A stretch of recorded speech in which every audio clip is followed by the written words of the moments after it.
Alright, ladies and gentlemen, it's the Cellar Cup, and we're starting it off with the first series, Hero Romanticide. In the top left-hand corner, the blue Terran is currently spawning. From Stone Gaming, it's Gumiho, and he's back.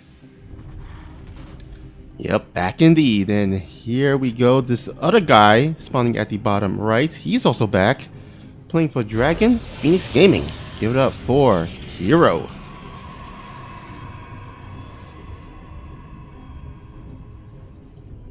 I'm actually really happy that both these players got such a warm welcome back, especially by the community and also by these two amazing teams.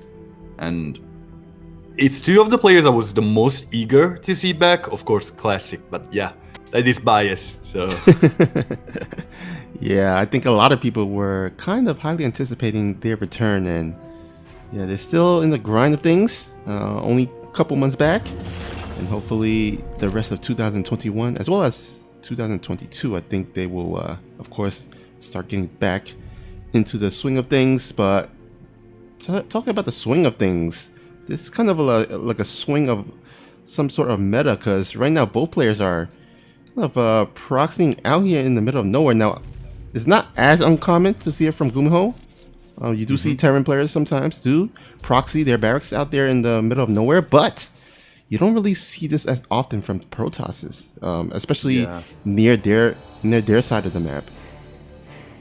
It's almost like the max specs build, but not really, right? It's a little bit weird, it's a little bit off. I do understand that you want to hide something, maybe get something quicker on the map, but yeah, starting off with a Zealot, I mean, the plan was definitely going to try and stop the command center before it laid eggs, but yeah, it's not gonna happen.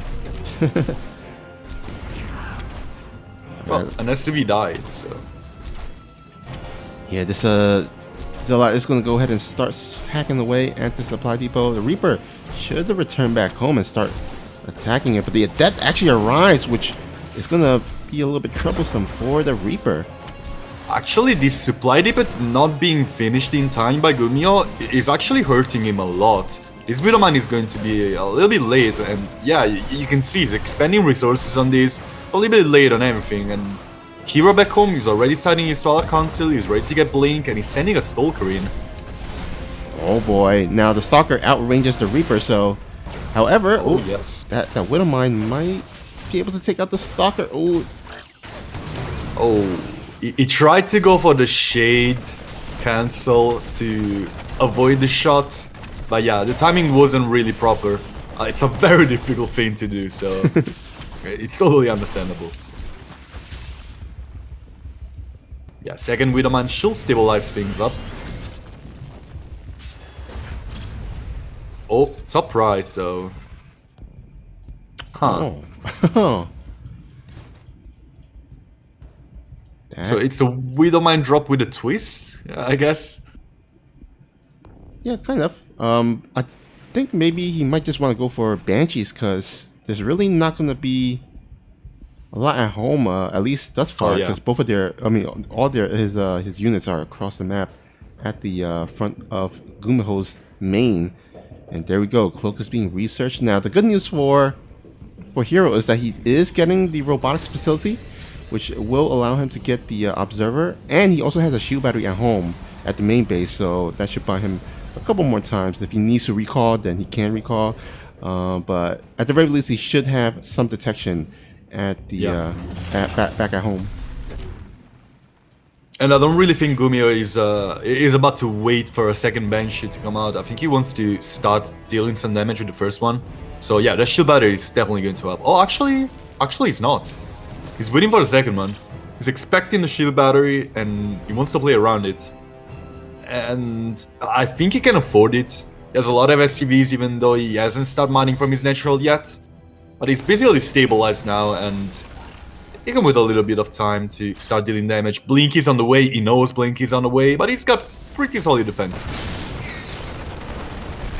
Meanwhile, Gumiho finally going to be able to establish his second base and start mining from it, start saturating the mineral line. while Hero already looking to plot down his dirt.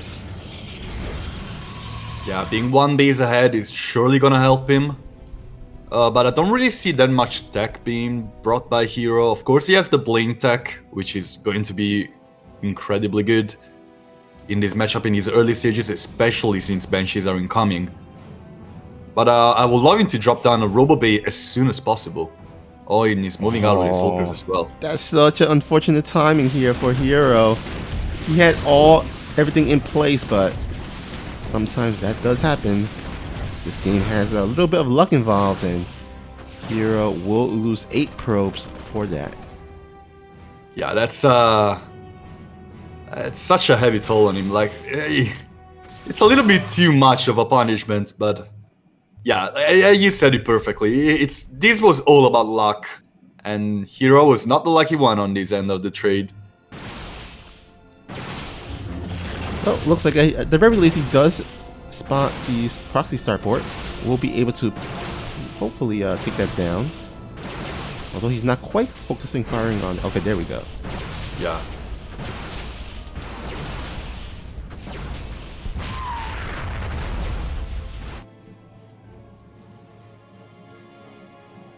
So far, so good for Gumiho. He's starting his third command center.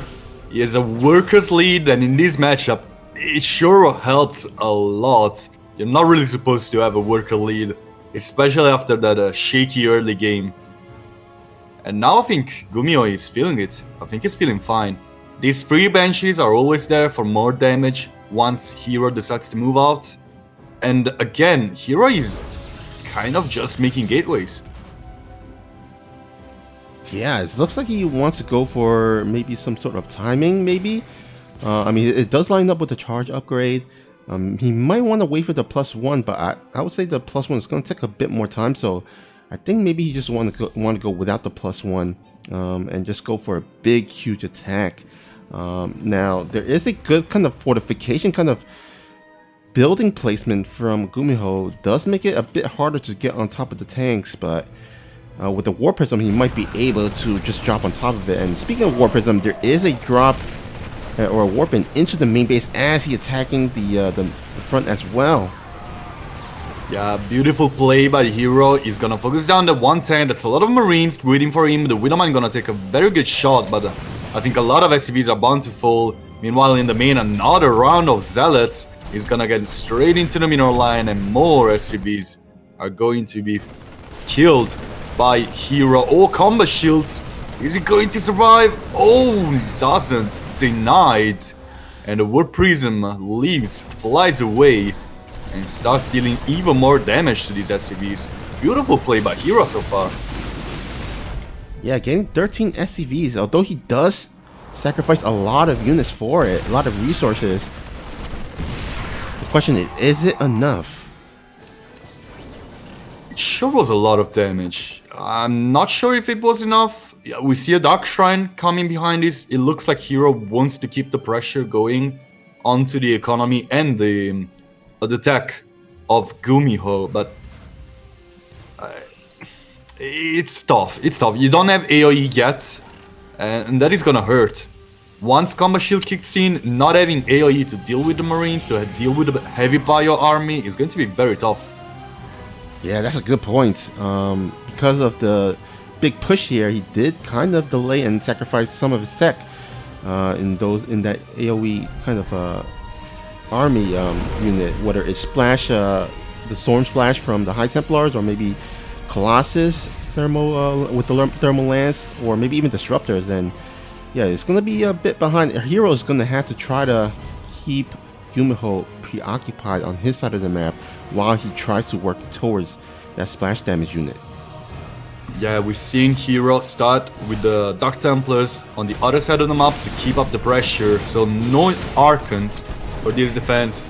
They're a little bit expensive on the gas, and it's not something Hero can afford right now. More probes are falling, but on the other side of the map, it was quite a significant effort that Gumiho needed to put to deal with these Dark Templars and Zealots, still losing a lot of SCVs.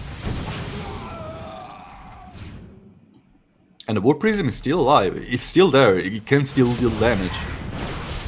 Oh, beautiful double snipe by Hero onto 2 Medivacs, and he's gonna lose only an Observer and 1 single Stalker for it.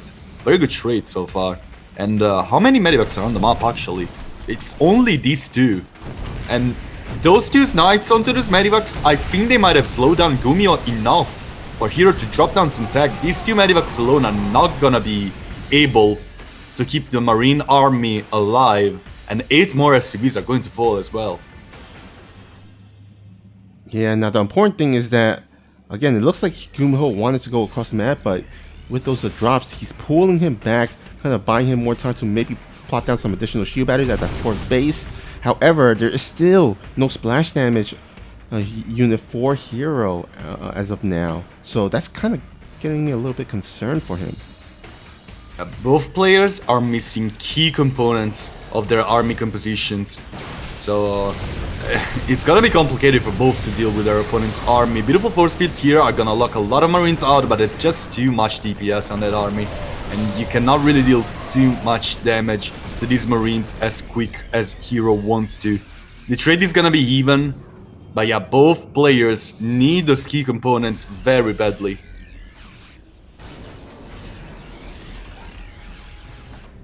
Alright, looks like Gumiho gonna go ahead and start establishing that 4th base there. Hero though, he's still ahead. He's got 5 bases on the 3 o'clock, and still warping in with these annoying charge lot. Yeah, +1 Zealots deal a lot of damage very quickly. Oh my god, those 2 upgrades are so important for Gumiho. One of them is gonna be denied, actually both of them. Oh no, that is such a bad thing for Gumiho. Oh, that hurts. That really hurts. Especially since Hero does got double upgrade, double forges going on as well. So Hero, even though he doesn't have the splash damage unit, maybe with the upgrade lead, the heavy upgrade lead, that might kind of even it all out. Yeah, with 40 more SCVs kills, he's basically gonna be 30 workers ahead. He's gonna even snipe down a Vespin Geyser. And yeah, Gumiho finally cleared the way for his 4th base to land. But yeah, Hero is now starting to mine for his 5th base.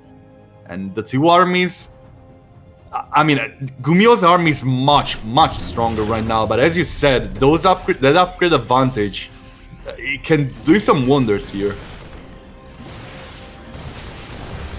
Alright, here we go. The army circumventing to the right side. Now the good news for for Hero is that the siege tank were temporarily unsieged, and so Hero, with so much Immortals, going to go ahead and clean up the rest of the tanks. And Hero, with those upgrades, going to go ahead and pretty much clean up the majority of Gumiho's army. Now there are some reinforcements.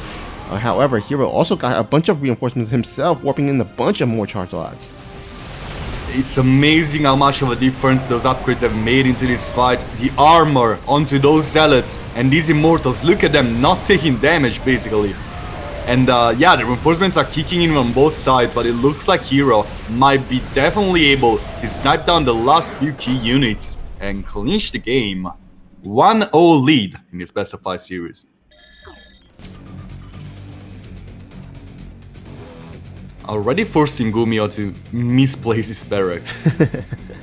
Yeah, actually quite early of a sent out from that first probe, which I'm seeing a bit more of these days for some odd reason. I'm not sure why. Maybe, you know, they're like, you know what? I'm gonna send my probe earlier to block the Zerg's hatchery. Might as well do it against Terran players. Yeah, it does hurt a lot for Terran players as well, especially once the command center has been dropped. It forces 1 more SCV out of the Mineral Alliance. So it's basically an even trade, but as a Protoss player, you're gonna have more workers than your opponent in the earlier stages, so it hurts less than it does hurt your opponent. It's minor, but it does something. Yeah, and also it does allow the Protoss to get some good early scouting to know if he should be able to throw down the Nexus before or after that cybernetic core. And knowing that, or with that probe, the scouting probe, knowing that there's anything like cheeky, no proxies or anything, Hero did elect to plot down that Nexus before the cybernetic, and gonna give him that very extra little bit of economy. Which is totally the opposite of what Gumiho is doing, dropping down his factory before his second command center, which is pretty interesting actually. Yeah. Looks like he's gonna switch out with the barracks for that reactor, so looks like we might be getting some maybe Hellion openings. And it's gonna be up to Hero to really kind of start walling off that natural to make sure those Hellions can't get by. Actually, did he see the factory being started before the command center? No, he didn't. He does not know. He probably thinks this was just the command center being started on the high ground since he didn't check in the natural as well. Oh, he's gonna check now. But yeah, there's one Marine. He cannot get in there. And now that an alien is out, Gumiho is probably gonna try to hide them, I think? No, he doesn't. Well, Hero knows now. But it's a little bit too late to start rolling off. And Hellions do melt down those probes very quickly. He does have a sentry, so if he wants to, he can force feed the ramp so the Hellions can't run into the main base. Now the question is, will he pull the probes as well and just head to the main base while he starts with one? Oh no, he actually wastes the energy on the hallucination. But he does have the second Stalker, which will deflect at these two Hellions for the time being. And with the Talak Council behind this, he basically only needs to survive. I think losing the sentry itself might be a big blow for him, so he doesn't even want to lose that. Yeah, first Stalker gets warped in. Lots of scouting information being achieved by these Phoenix hallucinated, and it doesn't really look like Gumiho was really committing onto that. He got the two aliens out, he got a little bit of a map control, a little bit of information, and he's gonna be content with it. Yeah, I think the important thing is knowing, the Terran player isn't going for like some 3 racks stem timing push, and so he can kind of rest easy and start throwing down his third base. Because of course, if it was the 3 racks, then he would delay that third nexus and go for more of a tech choice, maybe add the robotics facility before then. But knowing that there isn't no threat coming, gonna go ahead and put on some pressure and harass on Gumiho's side of the base, as Blink is about to be done. But first, gonna go ahead and secure those 2 watchtowers, give himself some nice extra vision. It's actually a 2-1-1 on the side of Gumiho, which is kind of the opposite of what he is famous for, right? So I'm a little bit interested about what are we going to see, trying to get those upgrades a little bit quicker than he did in the previous game. And of course trying to drop down a little bit of a later timing due to what he has been doing so far. But it's still gonna be a nasty timing. Alright, I do like this, that Hero is constantly scouting his opponent. Without that observer, he has to really rely on the hallucinated Phoenixes. And I really like how he's very consistent with it, making sure he's kind of on top of things at all times. Yeah, it's very cool to see a little bit of the old style kind of PvT rise up in this game number 2. With a Sentry Rush, trying to get as much information as possible and trying to play reactively, which is something Protoss has not really been doing in this matchup in the later stages of StarCraft 2 history. So it's a little bit of a change of pace. It's nice to see. Yeah, actually, you know what? This the constant scouting kind of reminds me back in like the Wings of Liberty days, where the Protoss didn't really have like things like Oracle or anything to really scout the Zerg opponent.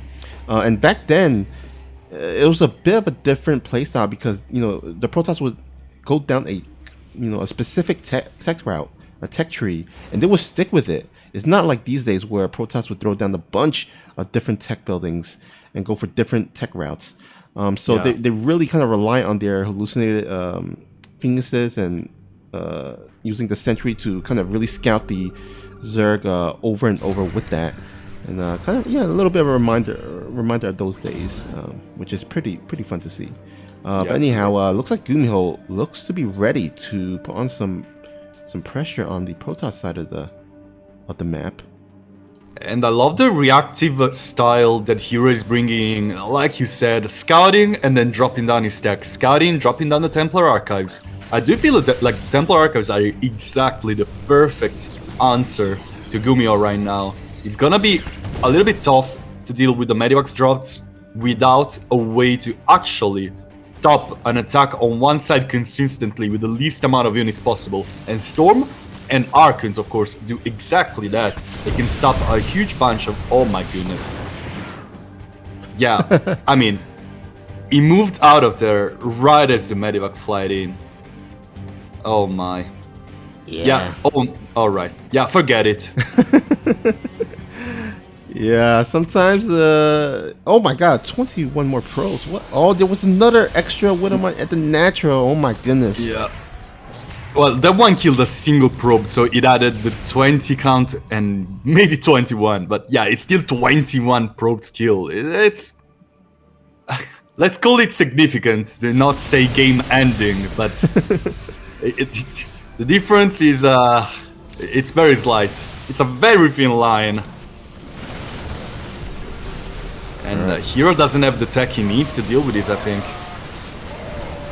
Yeah, Zealots are gonna charge on top of everything they can find, but those Widowmines will absolutely annihilate them. There's a lot of Stalkers with Blink to try and kite down as many units as possible. But this trade, even if it keeps Hero alive, is certainly not going to help him a lot. Lots of Stalkers are falling, and now it's the time in which the Medivacs actually rise and shine, keeping these units alive basically forever, because there's not enough DPS on the Stalker to keep on lowering their numbers.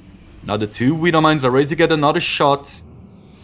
Almost ready at least. Storm is on the making, but Hero has taken two severe blows. Oh, the Observer's coming in clutch. And Gumiho is kind of relentlessly sending units in, and two more Widowmines are gonna join the army and get into a Medivac ready to drop at a different location, and there's still Liberators with the main army as well.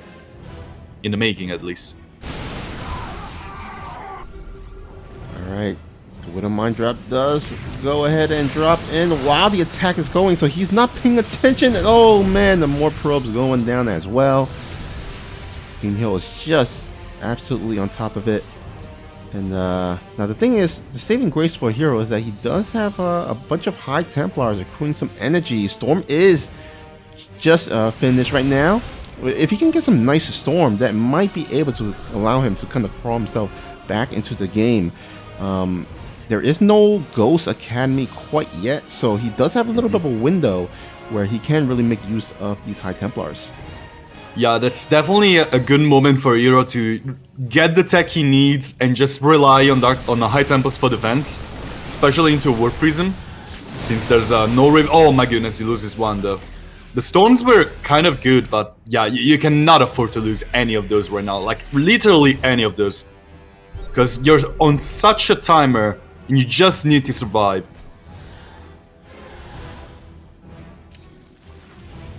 Alright, looks like Hero is going for the kind of the more traditional switching between the splash damage. He went for the, of course, the High Templars first. Now going to switch into Colossus, it seems like. Yeah, because or Disruptors. Disruptors could be a good choice as well. Yep. However, I don't think those are coming out before this fourth phase gets cancelled. Yeah. Oh, it doesn't even get cancelled. Yeah, it's a kill, and it's a kill also on the pylon. It's Hero is kind of bleeding out. It needs some way to miraculously just destroy this army without taking any severe losses. And these Storms are a very good start for this fight. The Archon is gonna get into business as well. Yeah, this fight is really smiling on Hero, and he should have recall available to defend the base in the bottom right after dealing with this. Scan forward by Gumiho, getting on top of everything. The two Disruptors trying to get the Novas. They're not gonna hit. And oh my goodness, yeah. It's just gonna be a full-on base trade. What a classic. Oh boy, here we go. Bunch of Storms trying to clean out the rest of the army in the main base. However, that third base of a hero is going to get taken out. And does he have still energy enough for? Yeah, he does have recall. Now the disruptors might be actually be the kind of the saving grace, the wild card here for Hero. Yeah. Hero made a decisive maneuver. He got on top of production before getting on top of everything. Gumiho very slow on his assault. He's gonna be forced to actually walk the distance back home.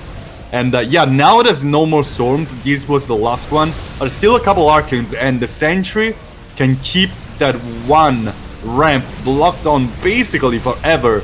You cannot really get the units inside the Medivacs because they're way too risky to bring into the main with so many Planeswalkers available. And the production of Gumiho is boom, gone. Yeah. This is such a good maneuver by Hero. Yeah, absolutely. And now pretty much all the production building has gone down. Gumiho desperately trying to make a bunch more at that 3 o'clock base. However, Gumiho is either going to be a sitting duck or he's just going to try to attempt to go for the base trade. But I feel like he should have gone for the base trade earlier on. Now this time around, Hero is going to recall some of his army, and there's really not any way that Gumiho can break this natural. Yeah, in these scenarios, decisiveness always beats undecisiveness, and that's exactly what happened. Both players made the correct call. Hero was decisive, Gumiho was not. And now, Hero is gonna be very happy he made that bold choice, because it's really working in his favor. Oh, this Warp Prism trying to catch these Marauders out in the open. Looks like Gumiho does spot it in time. It would have been so unfortunate if Gumiho was just walking and he just like looks back into his army and sees that it's been blown up by disruptors. But even if there is no disruptors in Hero's army composition, I'm not quite sure Gumiho has enough to defend against this huge army of heroes. Yeah, and Hero's army is only going to grow, while Gumiho is kind of stuck with just these Marauders and a couple Marines. Well, he's not even producing Marines because he doesn't have a starport. So Marauders being bulkier are actually doing more work for him. But Marauders also means that he's gonna lose way more to Disruption Novas. And yeah, not a good situation. And he's also gonna lose this other half of his production. There's one Planetary Fortress trying to help, but Purification Nova, after Purification Nova, I think Hero might be able to just chunk it out. Yeah, I think this is a GG if I've ever seen one. Oh, the Disruptors are a little bit in the open, being caught by these Marauders, but the Storms are just beautiful.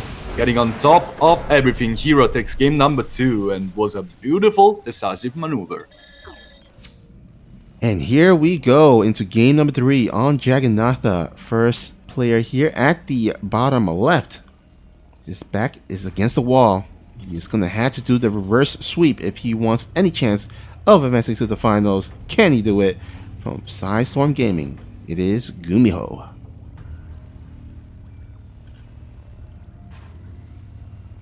His opponent has the blue Protoss in the top right hand corner. He has 3 shots to actually get 1 win here and match point from Dragon Phoenix Gaming. It's Hero.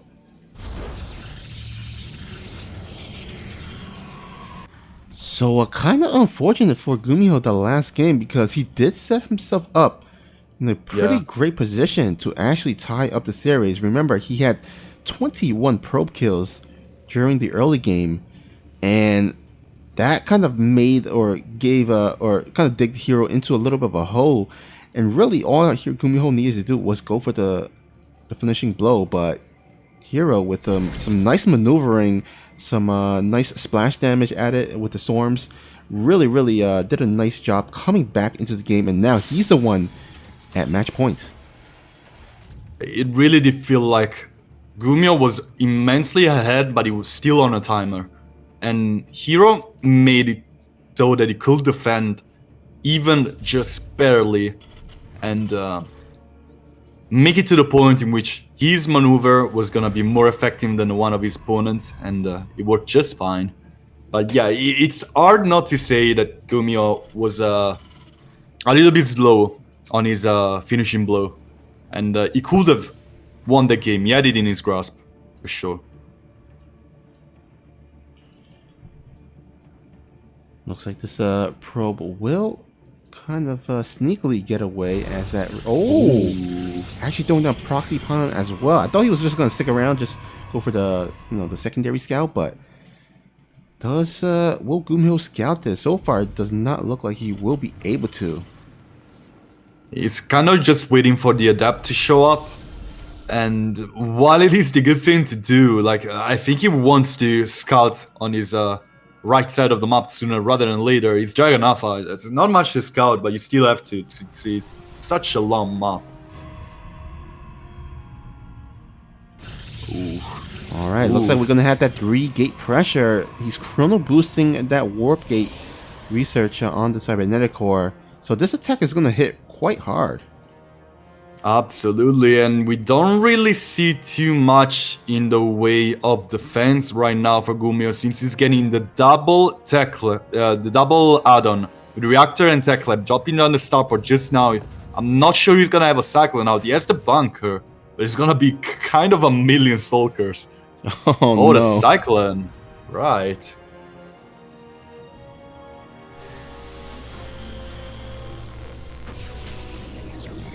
Does Gumiho scout anything? Doesn't really scout anything, actually. He's really expecting, though, because this Cyclone wouldn't made any sense in any other situation, but he's just starting off with a Cyclone. He's really expecting this. Even the tech lab next to the starport, meaning he's not gonna make any medivacs, he's just gonna try to make units to counter this attack. Alright, Reaper does pop in here. Gonna start harassing, but the main thing... Oh, what is... Hero's actually gonna pull back his stalkers.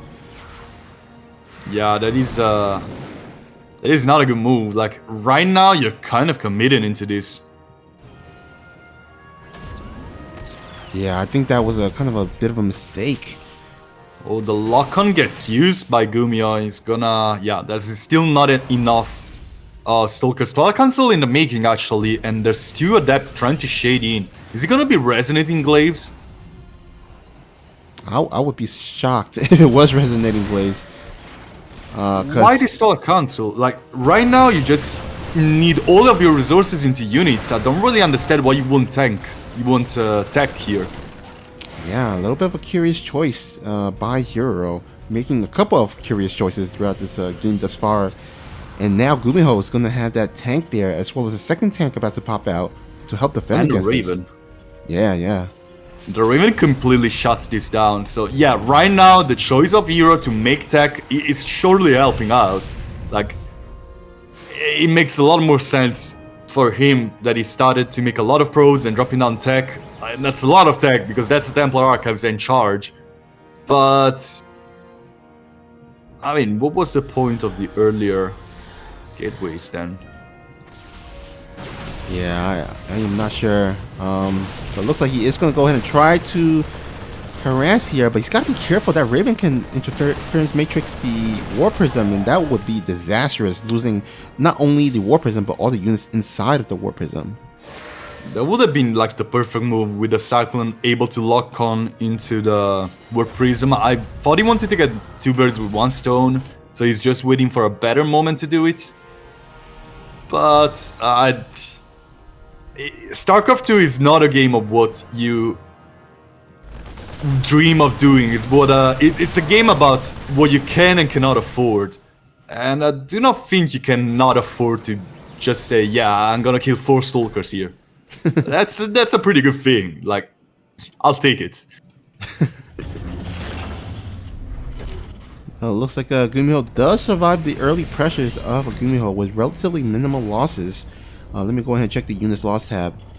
Yeah, like Terran does lose a bit more resources, but you got to remember, Hero did kind of sacrifice in order to get the harassment done in the early game, so he's kind of lagging behind.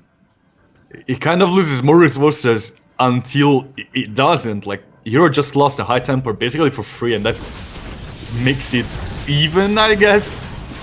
High tempers are pretty expensive.